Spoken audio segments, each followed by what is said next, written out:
ये दो depletion layer हैं। इन दोनों डिप्लीशन लेयर से मेजॉरिटी चार्ज कैरियर नहीं जा सकते। क्यों नहीं जा सकते? यहाँ पर बना हुआ है प्लस और इधर है minus. So electrons can not go to this electric field, क्योंकि इलेक्ट्रॉन को फोर्स उल्टा लगता है, तो ये इलेक्ट्रिक फील्ड इस इलेक्ट्रॉन को इधर नहीं जाने देता। So this is a sort of resistance for them, they can not गो। वैसे ही यहाँ पर इधर प्लस बन गए हैं, यहाँ माइनस बना है, तो यहाँ इलेक्ट्रिक फील्ड ऐसा है। ये इलेक्ट्रिक फील्ड इसके मेजॉरिटी चार्ज कैरियर इलेक्ट्रॉन्स को इधर नहीं जाने देता, राइट। इस तरह से ये इधर नहीं जा पा रहे, इसके मेजॉरिटी चार्ज कैरियर इधर नहीं जा सकते, और इसके majority charge carrier P electric field के उल्टा नहीं जा सकते। ये इसकी स्टेबल कंडीशन है without biasing. Now we do the biasing. Biasing में हम बेस और एमीटर, इसको कौन सी बाइसिंग देते हैं? Forward biasing. फॉरवर्ड बाइसिंग जब देते हैं तो डिप्लीशन लेयर का क्या होता है? यस, डिप्लीट हो जाती है, खत्म हो जाती है, और करंट फ्लो स्टार्ट हो जाता है।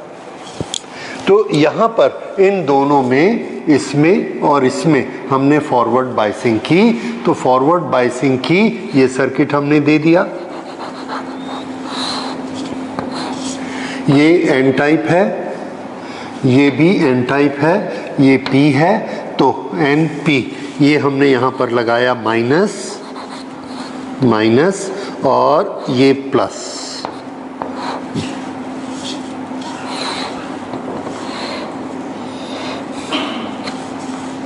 Okay, minus plus. इस डिप्लीशन लेयर का क्या हुआ? तो आंसर है ये डिप्लीशन लेयर खत्म हो गई, ये ऐसा नैरो होके खत्म हो गई। ये हम सबको मालूम है कि हमने ये लगाया, ऐसा प्लस ऐसा गया, उसने इसको अपोज किया, और ये पोटेंशियल बैरियर खत्म हो गया। ठीक है, तो ये यहाँ पर एक कंडक्टर बन गया, और इसमें ऐसी करंट स्टार्ट हो गई, इसका रेसिस्टेंस खत्म हो गया। अब यहाँ पर भी हमने कनेक्शन किया, और ये जो कनेक्शन है ये रिवर्स बायस है, ये कलेक्टर है, और कलेक्टर जो एन टाइप था उसके साथ हमने यहाँ पर पॉजिटिव टर्मिनल लगा दिया, और इसको यहाँ पर कनेक्ट कर दिया दिस वे। अब अगर ये दोनों बेस और कलेक्टर ये रिवर्स बायस में हैं, एन के साथ प्लस लगा है, तो इसकी डिप्लीशन लेयर का क्या होगा? नैरो हो जाएगी कि वाइड हो जाएगी? इट विल बिकम वाइडर, ये दिस विल बिकम वाइडर। तो ये वाली वाइड हो गई और ये वाली फिनिश्ड हो गई। तो यहाँ से फ्लो बड़े आराम से स्टार्ट हो गया, दिस वे दिस वे, और ये वाला फ्लो नहीं हो पाया मेजॉरिटी चार्ज कैरियर का। ओके, अब ये बड़ा हो गया।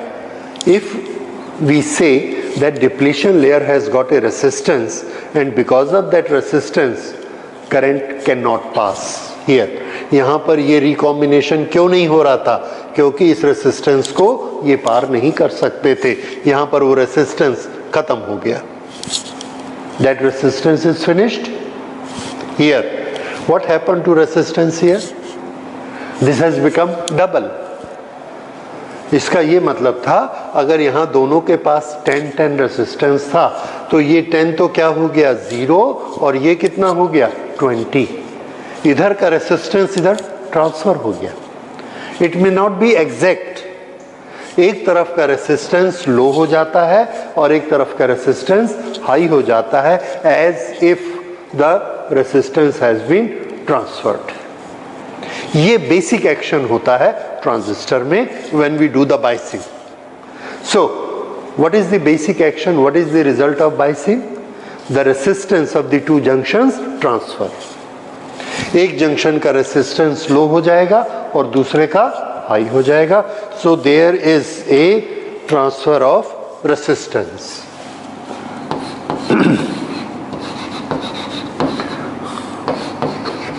Transfer of resistor. There is a transfer of resistor.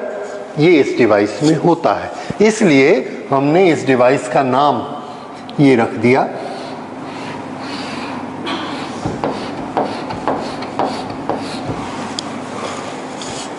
क्या बना? Transistor. That is why its name is transistor, because there is a transfer of resistors when it is biased. Okay? तो ये इसमें पहला एक्शन होता है. So this is transistor action. Okay. अब इस ट्रांजिस्टर एक्शन में आगे बढ़ते हैं. यहां पर कौन सी करंट है? Forward biased current. क्या यहां पर कोई करंट फ्लो होगी? देखिए इसे, यहां पर मेजॉरिटी चार्ज कैरियर कौन है? Electrons. Minority charge carriers holes. ये वाला जो एरिया था, ये बेस, बेस के पास ये कौन है? पी, मेजॉरिटी चार्ज कैरियर्स, और माइनॉरिटी चार्ज कैरियर्स इलेक्ट्रॉन्स. यहां पर इलेक्ट्रिक फील्ड किधर है? N2P.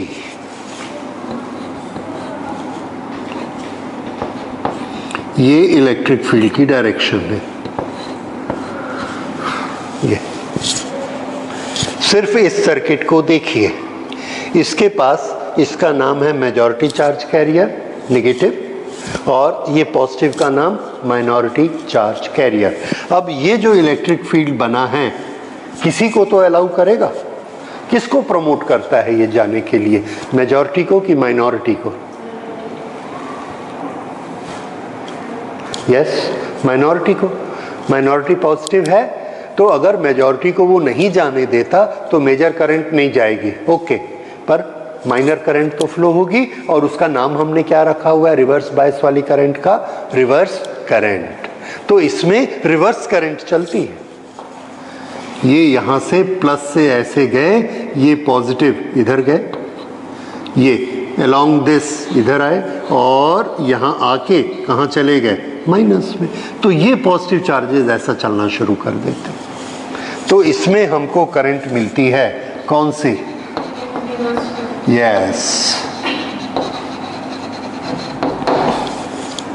रिवर्स करंट यहां से चलती है. ठीक है. और यहां पर कौन सी करंट चलती है? ये. इसमें मेन चार्जेस कौन से हैं? नेगेटिव. और ये किससे जुड़ा हुआ है?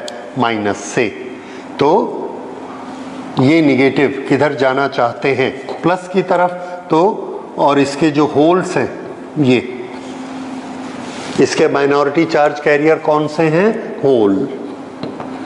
होल किधर जाना चाहते हैं? माइनस की तरफ. इलेक्ट्रॉन किधर जाना चाहते हैं? प्लस की तरफ. तो ये वाली बाइसिंग फॉरवर्ड बाइसिंग है, बड़े आराम से चलते हैं. तो यहां से देखिए, प्लस से पॉजिटिव चार्जेस गए. ये वाला एरिया किसका है? बेस का एरिया है. बेस के पास मेजॉरिटी चार्ज कैरियर कौन है? होल्स. तो यहां होल का कोई प्रॉब्लम नहीं है. बहुत हैं होल, काफी है. वो सब होल यहां आ गए, और यहां से चलते हुए कहां आ गए? माइनस में. तो ये कौन सी करंट है? Forward bias current. क्यों? क्योंकि ये होल मेजॉरिटी चार्ज कैरियर है कि माइनॉरिटी? मेजॉरिटी. तो ये मेजॉरिटी की करंट ऐसे बनी. इसके इलेक्ट्रॉन इधर आए. इलेक्ट्रॉन भी क्या है इसके? Majority charge career. तो ये करंट कौन सी हुई? मेजॉरिटी. तो इसमें जो करंट फ्लो होती है, that is majority charge carriers current. That is normal current, जिसको हम फॉरवर्ड करंट कहते हैं।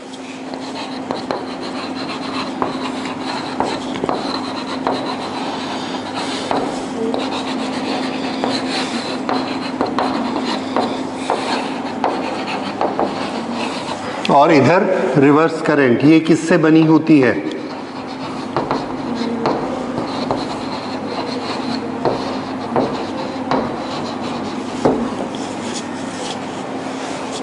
ठीक है, ये माइनॉरिटी चार्ज कैरियर से ये करंट फ्लो होती है, और ये माइनॉरिटी चार्ज कैरियर आराम से इधर आ जाते हैं, पर इसके मेजॉरिटी चार्ज कैरियर्स इधर नहीं आ पाते।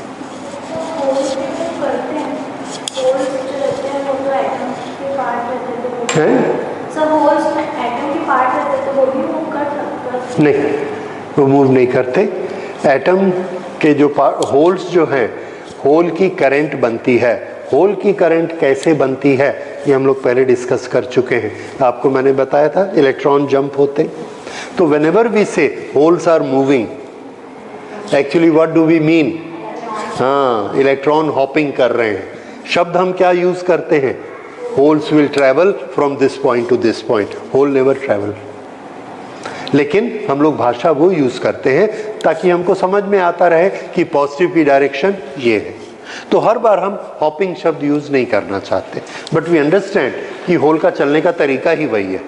ठीक है, सो when I say the hole is coming here, what does that mean? It means कि ये वाला इलेक्ट्रॉन ऐसे जंप करेगा। होल यहाँ बन गया, फिर जब यहाँ होल बन गया तो ये इलेक्ट्रॉन इसमें जंप करेगा, होल यहाँ बन गया। फिर ये इलेक्ट्रॉन इसमें जंप करेगा, होल यहाँ बन गया। ऐसे करके बनता जाएगा और बड़ी स्पीड से बनेगा, क्योंकि ये वाला जो इलेक्ट्रिक फील्ड है ये इलेक्ट्रॉन को उधर पुश कर रहा है, अपोजिट टू इट। तो ये इलेक्ट्रॉन को उधर पुश करता है, इलेक्ट्रॉन ऐसे जाते हैं, पॉजिटिव इधर चला आता है। तो हम क्या कहते हैं? हमको दिखता क्या है? पॉजिटिव होल ऐसा चल रहा है। अंदर में जो एक्शन हो रहा है दैट वी अंडरस्टैंड कि वो क्या हो रहा है, right. So we will use this language only that holes move toward this. तो इस तरह से फिर से रिवर्स बायस कलेक्टर वाले में कौन सी करंट फ्लो होती है? Reverse current. और एमीटर बेस में कौन सी करंट फ्लो होती है? Forward current. Now we will study characteristics.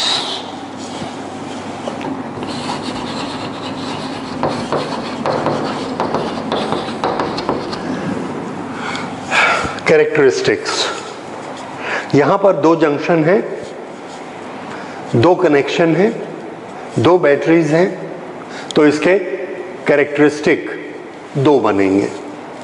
एक कैरेक्टरिस्टिक बनेगा फॉरवर्ड बायस का, जो कि कैरेक्टरिस्टिक होगा एमीटर और बेस, इसकी करंट का।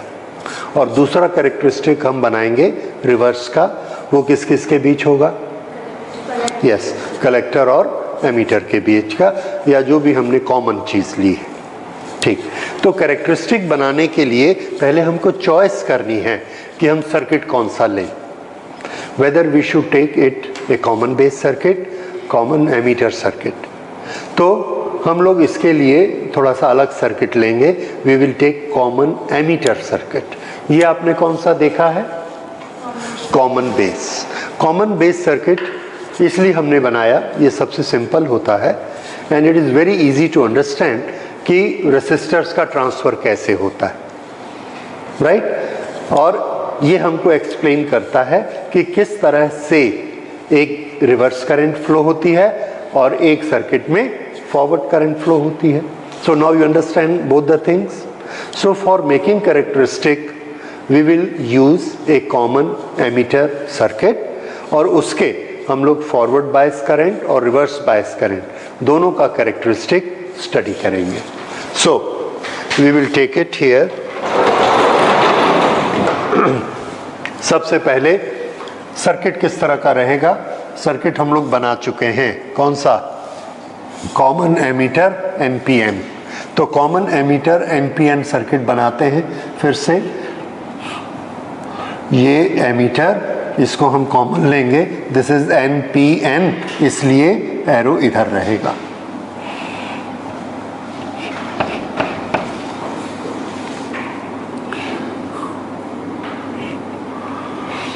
ये कलेक्टर, एमीटर, बेस। बेस की करंट देखने के लिए हम यहां पर एक एम्पियर मीटर लगा देंगे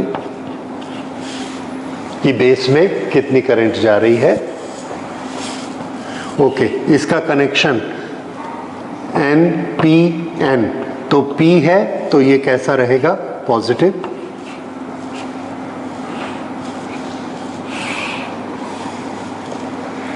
ये इसका सर्किट हो गया।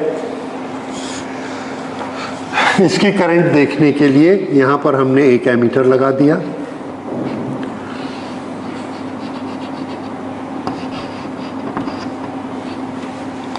NPN, N है इसलिए यहां पर P रहेगा।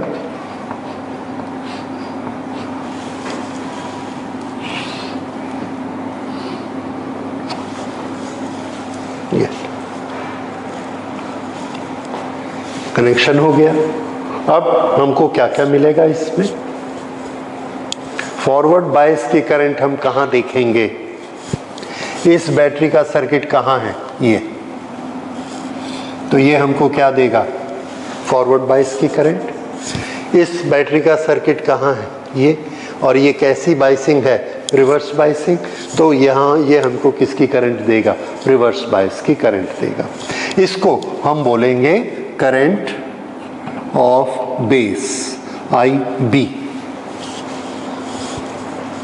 इसे हम कहेंगे IC। और यहां हमने कोई एमीटर नहीं लगाया है, पर इसमें करंट तो फ्लो होगी। देखिए, इस बैटरी से ऐसे करंट गई, यहां गई और यहां से आई एमीटर से, यहां से करंट ऐसे गई और वो भी यहां से आई। तो इसमें से करंट जो आ रही है, इसकी करंट, इसकी करंट, ये वाली करंट, और इसका हमने नाम दिया IE। Current in emitter, current in base, current in collector. Current in collector का साइन किधर रहेगा, प्लस से हमेशा करंट निकलती है, प्लस से हमेशा करंट निकलती है। So this will go this way,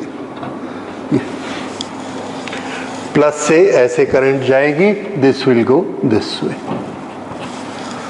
तो देखिए, किरचॉफ लॉ, जंक्शन, ये इधर आई, ये इधर गई और ये इधर आई। हमें यहां पर क्या मिला, IE is equal to, yes, IB plus, this is equation of current for transistor in common emitter mode. In common emitter configuration, this is equation of the current. बाकी सब में भी आपको ऐसा ही मिलेगा। तो मेन करंट देना किसका काम है, एमीटर का, और एमीटर से ही करंट इन दोनों में डिवाइड होती है। और ये जंक्शन आपको यहाँ दिख रहा है, ये इधर से आई, ये IB आई और IE होके निकल गई। फिर इसमें से IC पोर्शन यहाँ चला गया और IB पोर्शन यहाँ चला गया। ओके, अब यहाँ पर दोनों में हमने मीटर लगाकर रखे हैं। हम एक काम और करते हैं। एक तो ये जो दोनों हमारे वोल्टेज वाले हैं, इसको ना हम वेरिएबल बना लेते। वोल्टेज को हम कम या ज़्यादा कर सकते हैं उसके साथ में रिहोस्टेट लगा के। तो अब उस रिहोस्टेट का हम अलग से डायग्राम नहीं बनाया करेंगे जैसा करंट इलेक्ट्रिसिटी में बनाते थे। We will simply give one indicator like this. This is an indicator that there is a rheostat. Okay. अब यहां पर ये वोल्टेज देती है कलेक्टर के लिए, so we will write it VCC, voltage of collector.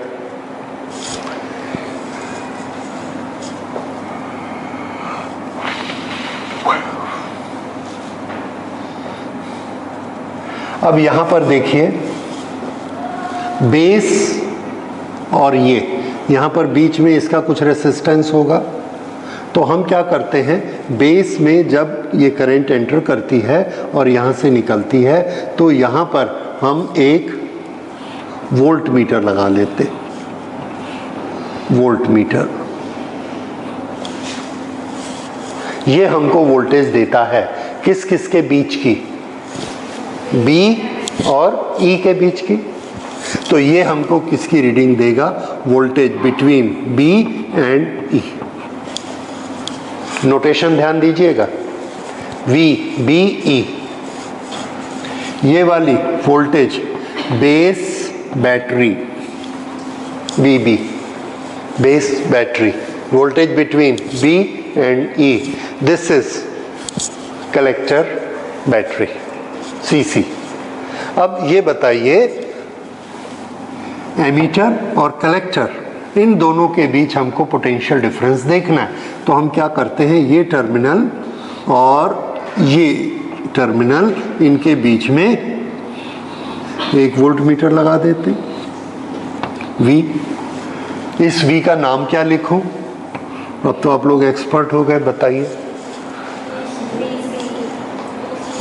C, yes correct, VCE। Nomenclature समझ में आ गया। जो हमारी बेस बैटरीज हैं उनके वोल्टेज को हमने क्या लिखा, BB और CC। CC कलेक्टर वाली तरफ, BB यस बेस वाली तरफ, और ये दोनों टर्मिनल के बीच की वोल्टेज, ये इन दोनों टर्मिनल के बीच की वोल्टेज। ठीक, ये करंट कहाँ जा रही है, बेस में, ये करंट कलेक्टर में, और ये करंट एमीटर से। ये सब नोमेनक्लेचर हो गया, ये इसका करंट इक्वेशन हो गया। अब इसकी कैरेक्टरिस्टिक, कैरेक्टरिस्टिक का ये मतलब है कि relation between potential difference and current. What is a characteristic? Characteristic is a graph which shows relation between potential difference and current. For what? Across any junction. यहाँ पर हमारे दो जंक्शन हैं, एक जंक्शन है B और E, दूसरा है E और C। तो हम इन दोनों की कैरेक्टरिस्टिक बनाएंगे। तो पहले लेते हैं characteristic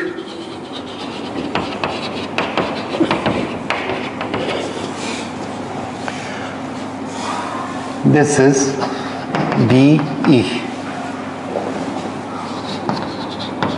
which is known as forward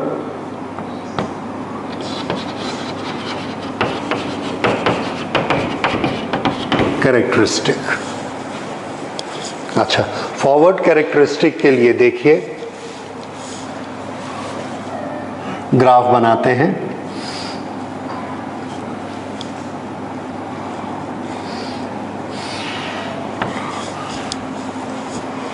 B और E के बीच में कौन सी बाइसिंग है, फॉरवर्ड बाइसिंग। और फॉरवर्ड बाइसिंग का ग्राफ आप सबको मालूम है। अच्छा, फॉरवर्ड बाइसिंग का ग्राफ किस तरह का होता है, इसको जब हम स्टार्ट करेंगे थोड़ी सी वोल्टेज देते हैं और हम क्या देखते हैं, इसमें कोई करंट नहीं आई।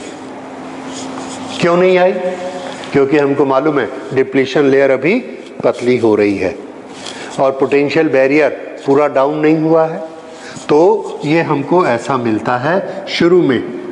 ये क्या चीज़ है, this is current and this is potential difference. कौन सा potential difference, V, yes BE, और ये कौन है, IB। तो ये हमको ये करंट आपकी जानी पहचानी मिलती है एंड दैट इज दिस, और इसको आप पहचानते हैं कौन सी है ये, यस डायोड की फॉरवर्ड बायस करंट वही तो है। क्योंकि ट्रांजिस्टर में देखिए, ट्रांजिस्टर एक्शन, ये इन दोनों के बीच हमने फॉरवर्ड बायसिंग दी और ये डिप्लीशन लेयर खत्म हो गई। तो नेचुरली वही आएगा, कम होते होते जब तक ये पूरा खत्म नहीं हो जाता करंट जीरो, और जैसे ही खत्म होता है then it is a normal current flowing, it has become a conductor. तो इसका जो रेसिस्टेंस है वो आएगा और उसके अनुसार ये करंट इसमें आ गई। ठीक है। अच्छा, उसके बाद एक चीज इसमें होती है, ये जो प्लस है, ये प्लस ये यहां पर लगा हुआ है। प्लस की टेंडेंसी क्या है? इलेक्ट्रॉन्स को खींचना। तो ये यहां लगे लगे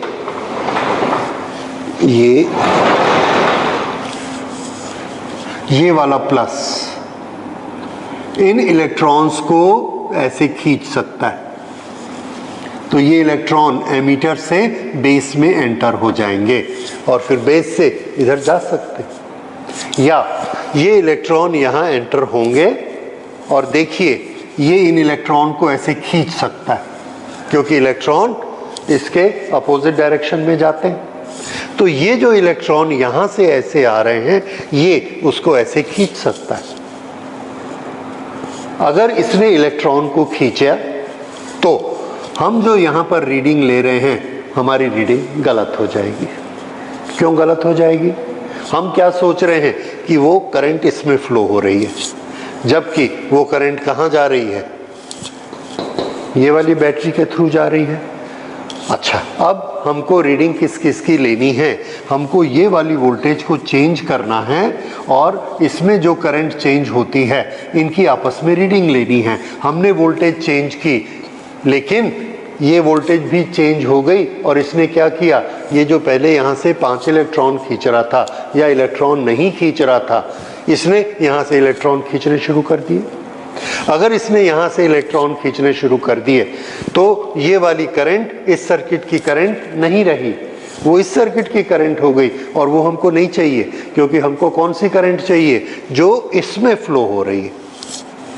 तो हम क्या चाहते हैं कि ये जो है इस पर कोई इफेक्ट मत करे, इधर ये कोई अपना प्रभाव मत डाले, अदरवाइज हमको ये रीडिंग नहीं मिलेगी।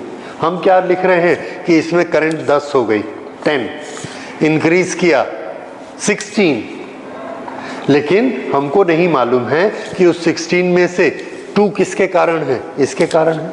एक्चुअली क्या होनी चाहिए? 14।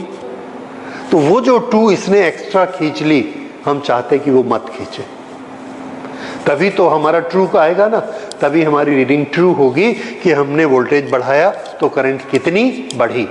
उसके लिए हमको क्या करना पड़ेगा? तो हम ये करते हैं कि इसका जो पोटेंशियल डिफरेंस शुरू में है, स्टार्टिंग में, वही पोटेंशियल डिफरेंस रहना चाहिए, उसको चेंज नहीं होना चाहिए। अगर वो चेंज हो रहा है मतलब वो इधर से खींच रहा है। तो हम क्या करते हैं, यहां पर हम एक टेबल बनाते हैं और इस टेबल पर हम 2 चीजें लेते हैं। एक वोल्टेज PE BE ये, और दूसरे में किसको लेंगे? IB। और इसका इस पर कोई इफेक्ट ना पड़े, इसलिए ये जो VCE है इसको कांस्टेंट कर देंगे। अगर ये हमने यहां पर 4 वोल्ट रखा, अब देखिए यहां पर हमने VBE को इंक्रीज करना शुरू किया 0, उसके बाद 0.2, 0.4, 0.6, ये आ गया 1 milliampere, 0.8, 3 milliampere, 1.0, this is 5 milliampere. ऐसे, लेकिन जैसे ही ये यहाँ से यहाँ जंप करता है, हम क्या देखते हैं कि ये जो VCE हमने 5 वोल्ट रखा था वो 6 हो गया। क्यों 6 हो गया वो मैं अभी आपको बताऊंगा, लेकिन वो 6 हो गया। हमने क्या समझ गए कि हमारी रीडिंग गड़बड़ हो जाएगी, क्योंकि पहले सब रीडिंग किस में ली हमने? 5 में। तो हम क्या करते हैं, ये एडजस्टमेंट को घुमाते हैं, ये इसको चेंज करके इसको वापस किस पे लाएंगे?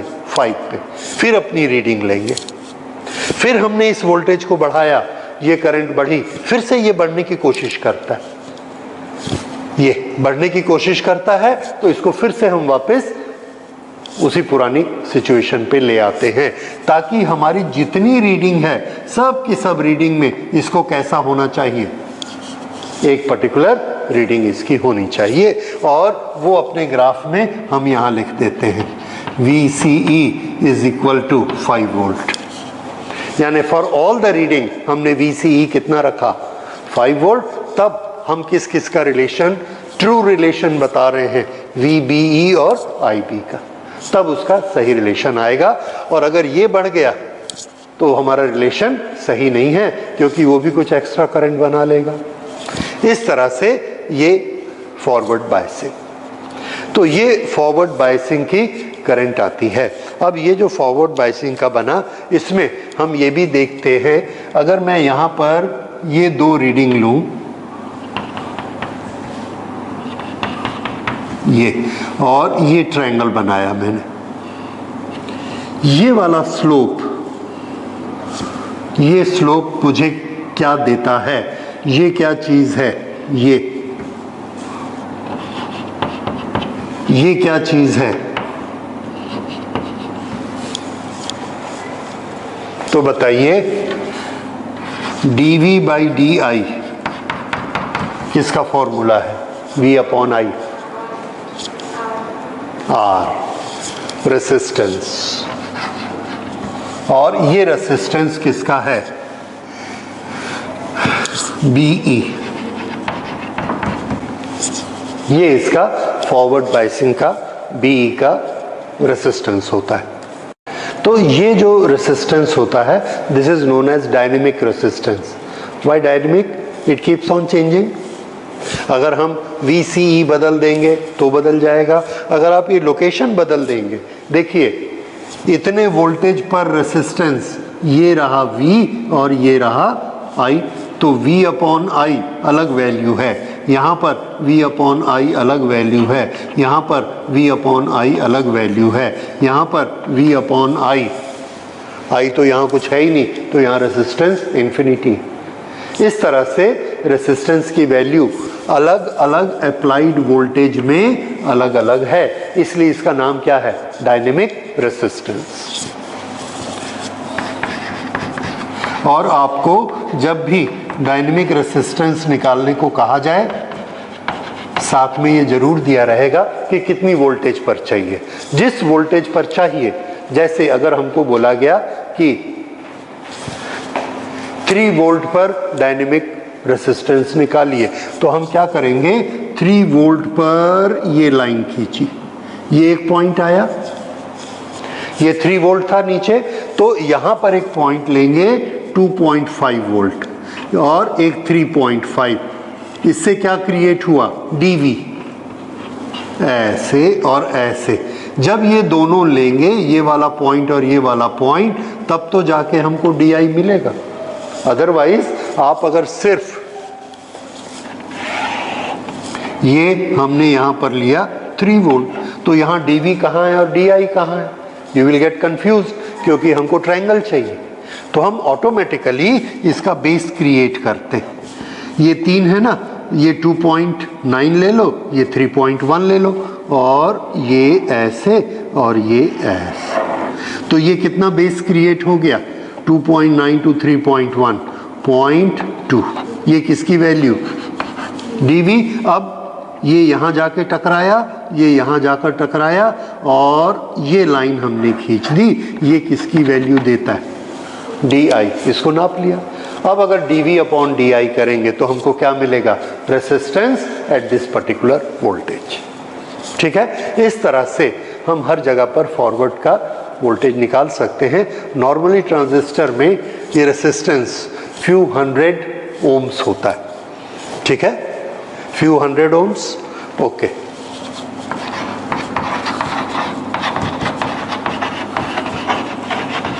वन 100, 200, 300, तो ऐसा 1 ओम, आधा ओम ऐसा नहीं होता, हंड्रेड्स में होता है, लेकिन 1000 ओम्स में नहीं होता, 1K, 2K, 3K ऐसा नहीं, तो फ्यू 100 ओम्स मिलेगा, 100 to 1000 इसके बीच में। ठीक है, तो ये इसका होता है फॉरवर्ड रेसिस्टेंस। अब इसके बाद ये आपको समझ में आ गया, दिस इज कैरेक्टरिस्टिक। एक चीज और, अगर हम इस वोल्टेज को बदल दें तो क्या होगा? तो आंसर है, अगर हम इसको 5 की जगह 6 कर देंगे तो ये वाला ग्राफ ऐसे आ जाएगा। ये कौन है? VCE 6। 7 कर देंगे तो ऐसे आ जाएगा। तो शेप उसकी वही रहेगी, थोड़ा सा अपनी जगह से डिस्प्लेस हो जाएगा, क्योंकि खींचने वाली ताकत बढ़ गई तो वो थोड़ा सा करंट को और बढ़ा देगी। नहीं, मैंने शायद उल्टा बना दिया, करंट को बढ़ाना है तो ये ऐसे आ जाएगा, कम वोल्टेज पर ज्यादा करंट मिलेगी। सो इस तरह से चेंजेस VCE को बदलने से आते हैं। आप जो लैब में एक्सपेरिमेंट करेंगे, ये वाला एक्सपेरिमेंट हमारे सिलेबस में है, तो उसमें हमको बार बार इसको क्या करना पड़ेगा, इसको चेंज करके इसको कांस्टेंट रखना होगा और उस वैल्यू को यहाँ मेंशन करना है, उस वैल्यू को यहाँ मेंशन करना है। दूसरी रीडिंग जो आप लेंगे उसमें इसकी वैल्यू को बदलेंगे, फिर से एक ग्राफ बनाएंगे, इसके पैरेलल वो ऐसे आ जाएगा। ठीक है, तो इस तरह से ये होता है फॉरवर्ड बायसिंग का ग्राफ। अब हम देखते हैं रिवर्स बायसिंग के।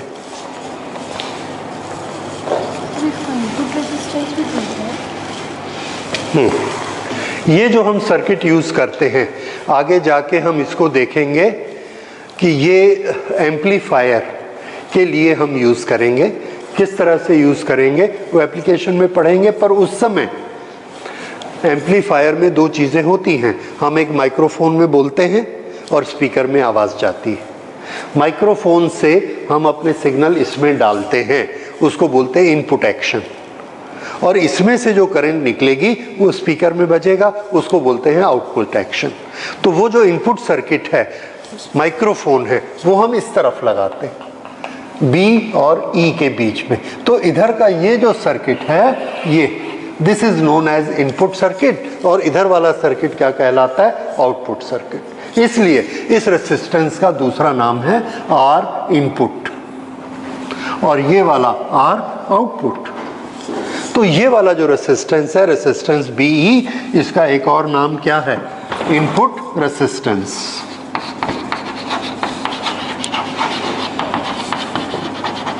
इनपुट रेसिस्टेंस, इसका नेचर कैसा होता है? डायनेमिक। डायनेमिक उसका नेचर है, नेचर मतलब बदलता रहता है। और किस किस के बीच में होता है? तीन चीजें आपको याद रखनी है। इनपुट रेसिस्टेंस किस किस के बीच होता है? E और B के बीच में। इसका नेचर कैसा होता है? डायनेमिक। नेचर कैसा होता है? Dynamic, keeps on changing. नाम क्या? Input resistance. समझ में आ गया? ये सब चीजें एक ही रेसिस्टेंस को इंडिकेट करती है, ये वाले को। अच्छा, ये हो गया। अब हम लेते हैं दूसरा characteristic, that is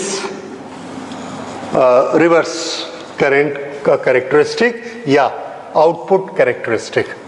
forward characteristic या इसको बोलेंगे इनपुट कैरेक्टरिस्टिक। ये ज्यादा एप्रोप्रिएट, ज्यादा पॉपुलर नाम है, इनपुट। अब हम लेते हैं आउटपुट कैरेक्टरिस्टिक।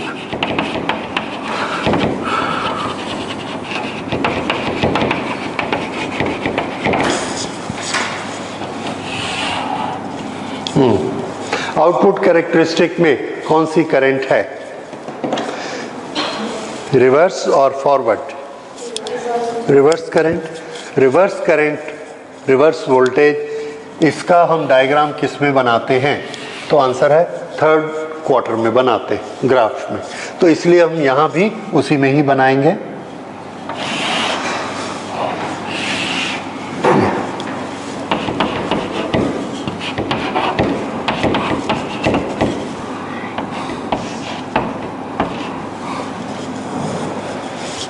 तो ये किस किस के बीच में बनेगा? कौन सी वोल्टेज? CE। ओके। कौन सा बायस है? Reverse bias. रिवर्स बायस में शुरू करते हैं, इससे इसको चेंज करेंगे तो ये वोल्टेज चेंज होगी। इसमें हम टेबुलेट किस किस को करेंगे? VCE और IC। इसका हमने टेबल बनाया। VCE और IC। अब जब हम इसको चेंज करते हैं वोल्टेज को, तो ये यहाँ से करंट बढ़ती है। ये जब करंट फ्लो होती है तो एक बड़ी इम्पॉर्टेंट चीज़ है कि ये जब करंट फ्लो होती है तो ये करंट बेस से होकर जाती है और बेस में उसको चार्ज पार्टिकल जो मिलते हैं वो कितने मिलते हैं उस पर वो करंट डिपेंड करती है। मान लीजिए यहाँ पर उसको 4 चार्ज पार्टिकल मिले, 4 उसके पीछे, फिर वो भेजेगा 4, वो 4 आगे गए उसके पीछे 4, फिर वो 4 आगे गए उसके पीछे 4, ऐसे 4 की लाइन में चलते चले जाते हैं और करंट उतनी बनी। बाई चांस क्या हुआ कि हमने इसको छेड़ दिया, इसको घुमा के ये जो 4 थे इसको 6 कर दिया। अब उधर उतना ही वोल्टेज है लेकिन अब लाइन कितने की बन रही है, 6 की। करंट बढ़ गई, इसकी करंट बढ़ गई। हमको क्या लगा, इसके कारण जो करंट 4 फ्लो हो रही थी वो 6 क्यों हो गई, क्योंकि हमने इसको छेड़ दिया और यहां पर चार्ज पार्टिकल ज्यादा पैदा कर दिए। तो वो वाली जो 4 से 6 करंट हुई वो ये वोल्टेज बढ़ाने के कारण हुई कि इसके कारण हुई, इसके कारण हुई, इसने इसको डिस्टर्ब किया। जबकि हम कैरेक्टरिस्टिक किसका बनाना चाहते, सिर्फ ये वाली वोल्टेज और ये वाली करंट। हम नहीं चाहते कि ये उसको डिस्टर्ब करे, जैसे पिछली बार हम नहीं चाहते थे कि आउटपुट की वोल्टेज इसको डिस्टर्ब करे। अब हम ये चाहते हैं कि इनपुट के करंट इसको डिस्टर्ब मत करे। तो डिस्टर्ब करने की ताकत किस में है, तो आंसर है इनपुट से जो करंट फ्लो हो रही है ये वाली करंट, ये यहाँ पर किसको डिसाइड करती है कि कितने चार्ज पार्टिकल होंगे। क्योंकि करंट क्या होता है, number of NeAVD, number of charge particle. अब यहाँ पर अगर number of charge particle B में बढ़ गए तो B तो इसके रास्ते में भी आता है, तो ये वो वाले चार्ज पार्टिकल को यूज करके अपनी करंट बढ़ा लेगा।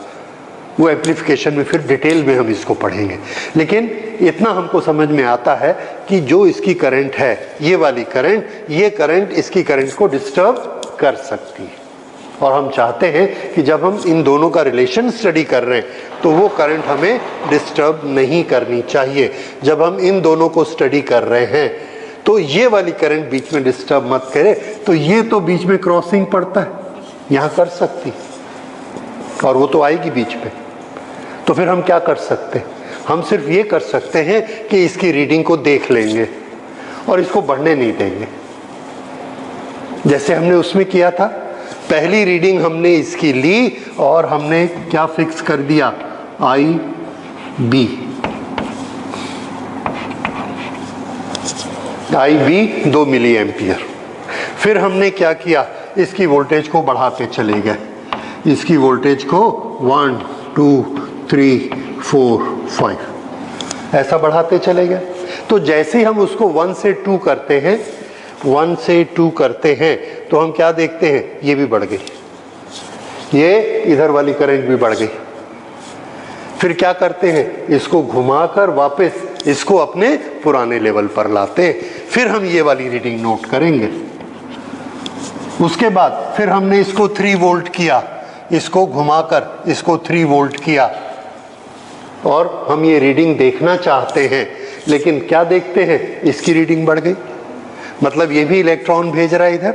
फिर से इसको घुमाकर वापस करते हैं। तो हमको किसको कांस्टेंट पकड़ के रखना पड़ता है, IB को, बढ़ने नहीं देंगे, नहीं तो हमारी रीडिंग यहाँ की डिस्टर्ब होगी। ये एक पॉइंट आपको समझना है कि यहाँ पर IB को क्या रखना है, कांस्टेंट। ठीक है, उस IB को कांस्टेंट करके हमने इसकी रीडिंग ले ली और ये रीडिंग आप देख चुके हैं। शुरू में जब हम वोल्टेज बढ़ाते हैं तो ये ऐसे बढ़ती है और फिर ये कांस्टेंट हो जाती है। ये कौन सी करंट है, यस, रिवर्स की। और ये किस में फ्लो हो रही है, IC, दिस इज IC। ये रिवर्स बायस करंट है, शुरू में बढ़ेगी और बाद में जाकर कांस्टेंट हो जाएगी। अब इसमें एक चीज़ और देखिए, और वो सबसे इम्पॉर्टेंट चीज़ है। हाँ, अगली चीज़ समझिए, दैट इज़ वेरी इंपॉर्टेंट। हमने क्या किया, आई बी की एक वैल्यू रखी थी K1। अब हमने इस पर लिख दिया कि यहाँ पर हमने आई बी कितना रखा है, K1। अब सेकेंड रीडिंग में हम आई बी को थोड़ा सा और बढ़ने देते। जैसे पहले आई बी था 1 मिली एम्पियर, फिर हमने, या पहले आई बी था, माइक्रो में होगा वो, तो पहले था 10 माइक्रो एम्पियर, अब हमने उसको जाने दिया 20, और हर रीडिंग में उसको कितना रखा, 20। तो हम क्या देखते हैं, हमको एक दूसरा ग्राफ मिला जो कि शुरू में तो ऐसा ही है और बाद में फिर ये भी कांस्टेंट हो गया। आई बी क्या करती है, आंसर है कि ये जो आई बी है, ये बी को इलेक्ट्रॉन सप्लाई कर रही है, ये बी को चार्ज पार्टिकल सप्लाई कर रही है। और पहले ये जो चार्ज पार्टिकल दो थे, ये गेट है, इस गेट को हमने इतना चौड़ा बनाया कि 2 लोग निकल सकते हैं। यहां हमने 100 लोग भर दिए और बोला निकलो, कितने की लाइन में निकलेंगे, 2-2। करंट कितने की बनेगी, 2 की करंट बनेगी। उस गेट को हमने चौड़ा कर दिया और बना दिया 3 के लायक, फिर बोले निकलो, अब कितनी करंट निकलेगी, और चौड़ा कर दिया, 4 के लायक चौड़ा किया, अब निकलो, 4-4 निकलेंगे। तो ये जो चौड़ा करने का काम है कि ज्यादा कंडक्टिविटी हो जाए, वो काम कौन करता है, ये सर्किट। ये यहां से करंट फ्लो करा रहा है, ये इसको चार्ज पार्टिकल देता है फॉरवर्ड बायस में, ये इसको क्या देता है, होल देता है। तो अगर इसमें पहले 2 होल थे, तो इसने जब यहां से रिवर्स बायसिंग में ये वाले होल को यहां भेजा, तो कितने होल को भेजेगा एट ए टाइम, 2, क्योंकि यहां है ही कितने, 2 की जगह है निकलने की। अब हमने क्या किया, इस करंट को बढ़ा दिया, बढ़ाकर ये करंट को कितने कर दिया, 3। अब यहां से 3 ऐसे फ्लो हो रहे हैं, तो एट ए टाइम बी में कितने होल पाए जा रहे हैं, 3। अब इसने अपनी करंट फ्लो करानी है, अब ये कितने कितने की लाइन बनाएगा, 3-3 की लाइन बनाएगा, क्योंकि 3 मिल गए उसको, तो करंट बढ़ गई। इस तरह से जब हम ये वाली फॉरवर्ड की करंट बढ़ाते हैं, इसका बेस पर असर पड़ता है। हमने इस करंट को इतना कर दिया कि यहां से 5-5 की करंट शुरू हो गई, तो यहां पर हमेशा हमको कितने चार्ज पार्टिकल मिलते हैं, 5। अब ये करंट फ्लो कराने आया, तो इसने क्या देखा, 5 के पीछे और 5, उसके पीछे और 5, उसके पीछे और 5, तो इसकी करंट भी कितने की बन गई, 5 की। पहले कितने की बन रही थी, 3 की। तो IC बढ़ गया। क्यों बढ़ गया, क्योंकि किसने बढ़ाया, हाँ, दोनों का कनेक्शन समझ में आया, बी में जाके दोनों का कनेक्शन होता है बेस में। इस तरह से जब हम IB बढ़ाते हैं तो IC बढ़ता है। आगे जाके हम एम्पलीफायर में पढ़ेंगे कि IB को हम 10 बढ़ाएंगे तो IC 100 भी बढ़ सकता है, वी विल सी दैट। पर अभी हमको दोनों का कनेक्शन समझ में आ रहा है। तो जब हम कैरेक्टरिस्टिक बनाते हैं, कैरेक्टरिस्टिक में हमने इसको दोनों को सेटल करना है, दोनों का रिलेशन देखना है, तो हम क्या चाहेंगे कि IB कैसा रहे, कांस्टेंट रहे। और उस कांस्टेंट का ये बना IB K1, ये किसका बना IB K2। फिर हमने तीसरा रीडिंग लिया ये, फिर चौथा लिया, फिर पांचवा लिया। इस तरह से IB की अलग अलग value, IB K3, IB K4, IB K5। और ये चीज हमको क्या दिखाती है, IC।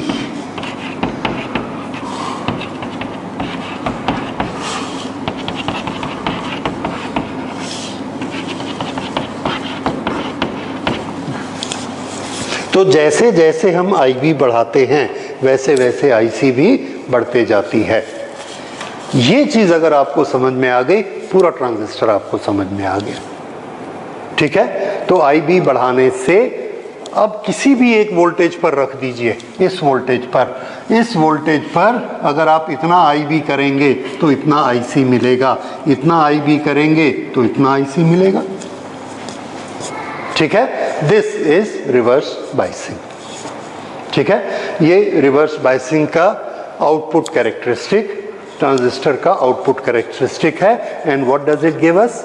If there is a change in IB, there will be change in IC। और ये हमको क्या देता है? For any particular IB, the IC become a constant after a particular voltage.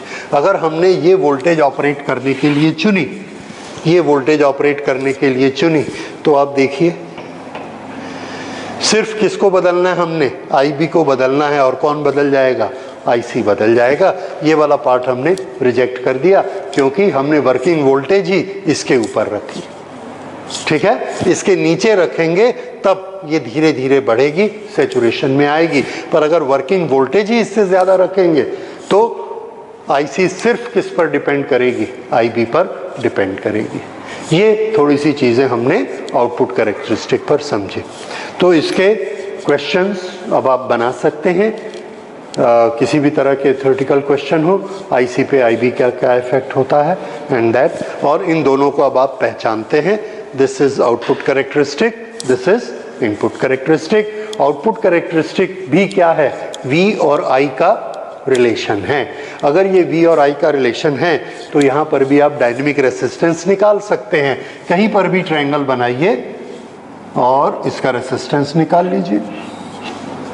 This is what V, this is I। इसका I micro में होता है और V 1 2 3 न्यूमेरल्स में होता है। तो जब आप dV अपॉन DI करेंगे the value will be very large, और इसका जो रेसिस्टेंस है that will be known as output resistance. This is also dynamic in nature और इसकी वैल्यूज जो है फ्यू किलो टू हाँ फ्यू 100 के, यानी 10 to the power 5, 10 to the power 5 तक इसका रेसिस्टेंस होता है। So this resistance is very high resistance. Input में आपने कितना देखा था? मैक्सिमम 1 के जाएगा, 100, 200, 500, और इसका 100 के, उससे 10 to the power 4, 10 to the power 5 times ज़्यादा इसका रेसिस्टेंस होता है। और ये अंडरस्टूड भी है क्योंकि ये रिवर्स बायस में है। रेसिस्टेंस कैसा हो चुका है? डबल हो चुका है, right? So this is all about input and output characteristic of transistor. Okay, so we close it today. Tomorrow we'll study the applications of transistors.